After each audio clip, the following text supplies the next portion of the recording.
ধন্যবাদ কবি প্রদীপ কর মহাশয়কে।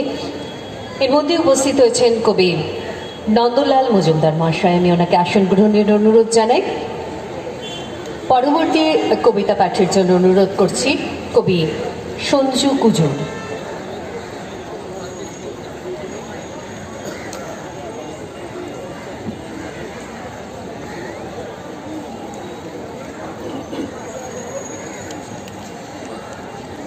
সকলকে আমার নমস্কার।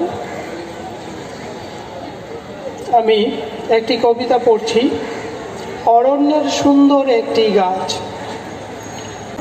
একটি জীবন্ত গাছটিকে কত সুন্দর লাগে, নদীর তীরে তার বেড়ে ওঠা, অল্প একটু উঁচু, সুন্দর তার কাণ্ড, ডাল, পাতা, কত সুন্দর লাগে, কত ভালো লাগে। যুগ যুগ বেঁচে থেকো হে গাছ। মন তো করে গাছ তোমায় অরণ্য থেকে তুলে আনি, আর চোখের সামনে রোপণ করি, আর তোমায় প্রাণ ভরে তোমার সৌন্দর্যকে দেখতে থাকি। কিন্তু সে যে এখন আর সম্ভব নয়, তুমি যে এখন অরণ্যের গাছ। যুগ যুগ বেঁচে থেকো হে গাছ। আর একটি কবিতা, ফুল গাছ। আমার এই বুকে যে গোলাপের চারা পুঁতেছি, আমি বিশ্বাস করি আমার 12 মাস ফুলের কোনো অভাব হবে না, ফুল খুশির অভাব হবে না। ফুল সুবাস নিয়ে কাটিয়ে দেব আমরা অনন্তকাল।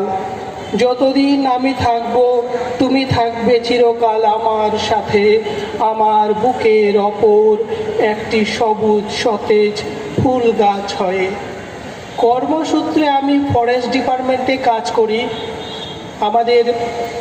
আমি সুদূর আলিপুর দুয়ারের জয়ন্তী পাহাড় লাগোয়া একটি ফরেস্টে কাজ করি। তাই আমি চাই আমি আর একটি ছোট্ট কবিতা আপনাদেরকে শোনাবো ফরেস্ট সম্পর্কিত। এক বন রক্ষী। মানুষ যখন মগ্ন গভীর সুনিদ্রায়, আমরা তখন হাতি তাড়াই। ফসল ঘরবাড়ি মানুষকে অক্ষত রেখে, হাতিকে আমরা লোকালয় থেকে তাড়িয়ে জঙ্গলে নিয়ে যাই। সেই যে কবে থেকে আমরা নিজ ঘর বাড়ি ছাড়া, সেই যে কবে থেকে আমাদের প্রিয়জন স্বজনদের মুখ দেখা নেই, আমরা পাহারা দেই, আমরা জঙ্গল বাঁচাই, আমরা থেকেই যাই রেঞ্জ থেকে বিট, বিট থেকে জঙ্গল, আর জঙ্গলেই। বনের ভেতরে গাছ কাটা পড়ে থাকা দেখলে শরীর আমাদের জ্বলে। বনের গাছেই যে আমাদের সাথে নীরবে নিভৃতে প্রেমের কথা বলে। সকলকে নমস্কার।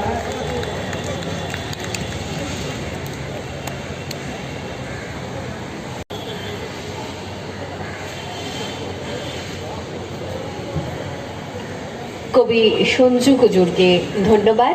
আর সেই সঙ্গে সঙ্গে আমরা আমাদের অধিকারে পেয়েছি আজকের এই পর্বের কথা সমন্বয়ে ছিলেন কবি বিথি চট্টোপাধ্যায়। বিথি দিয়ে এসে গেছেন।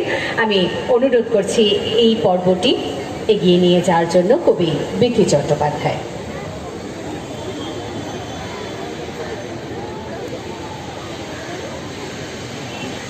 আমি একটি কর্ডলেস দেওয়ার জন্য অনুরোধ করছি বিথিদির হাতে।